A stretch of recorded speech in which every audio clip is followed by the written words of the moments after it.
Do you ever forget your keys, wallet, or cell phone? Me too. Well, I don't forget yours, but mine. It all started in elementary school when I constantly came home without my jacket, homework, or bag of marbles. Mom would be standing in the kitchen, soup ladle in her hand, hand on her hip, glaring. You forgot your jacket at school again, didn't you? Son, you are so scatterbrained. I didn't forget about the fishing trips with Dad. I'd get our tackle box organized, dig up worms for bait, watch fishing shows on TV to prepare. Fish on. Mom again. Son, all you think about is fishing. I swear you have a one-track mind. For the life of me, I couldn't figure out how I could be scatterbrained and have a one-track mind. Had I lost my marbles? Or were my wires simply crossed? Either way, it probably explains why I try so many things backwards. Fellow Toastmasters and friends, trying things backwards can actually make life more memorable and way more fun. Just ask my parents. They'll tell you about a time they took my sister and me to see our grandparents. As Dad drove us down that familiar dirt road that led to Grandma's house, which was not the yellow brick road or the pathway to success, he suddenly stopped the car. Okay, you two, who's first? Every time we visit your grandparents, you act up, and we spank you on the way home. Today, we're going to spank you before you misbehave. Yes, this whipping is for what you're going to do wrong. We're trying it backwards. Now you know where I get it from. That was way before timeout and positive reinforcement. After Mom and Dad's preemptive strike, we got that proverbial, kids, that hurt us more than it hurt you. You know what? They lied.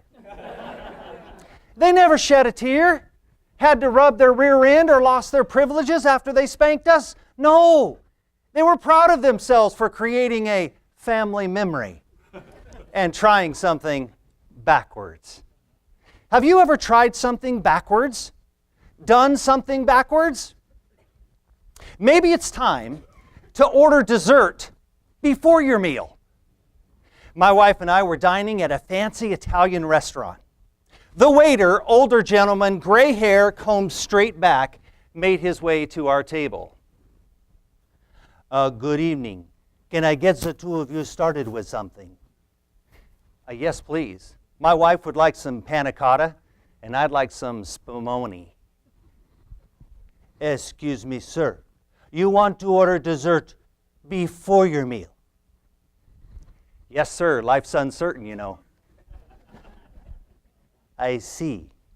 That's a splendid idea. That was the only time that waiter smiled all night. Who would have thought trying something backwards could put a smile on the face of an uptight waiter working in a fancy Italian restaurant? Maybe it's time to be nice to the police officer after you've signed the speeding ticket. I was the passenger, my buddy Doug was the driver.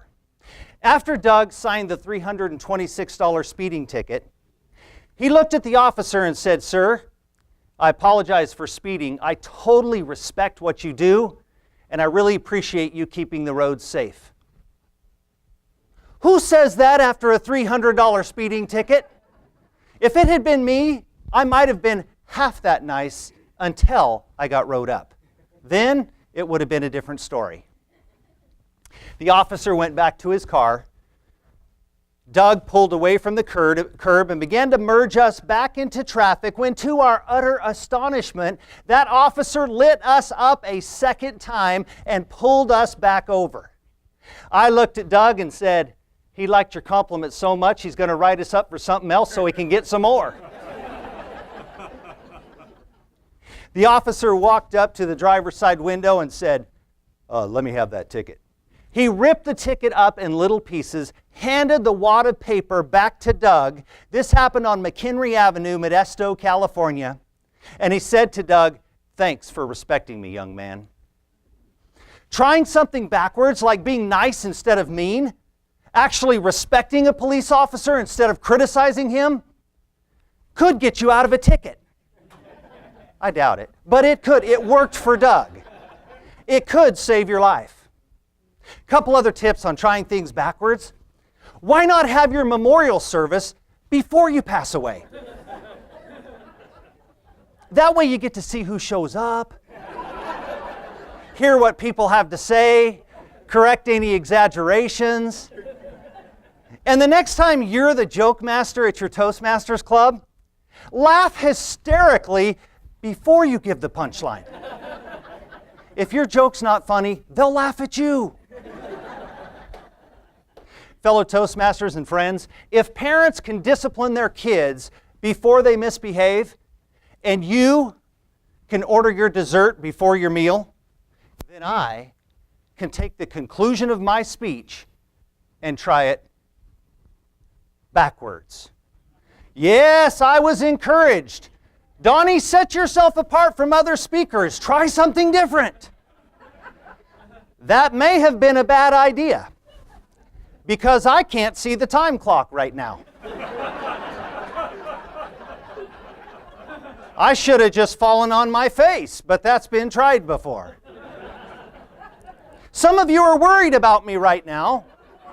Trust me, this hurts me more than it hurts you. And at least you get to see a completely different side of me. And I get a brand new perspective. And that, my friends, is what trying something backwards is all about.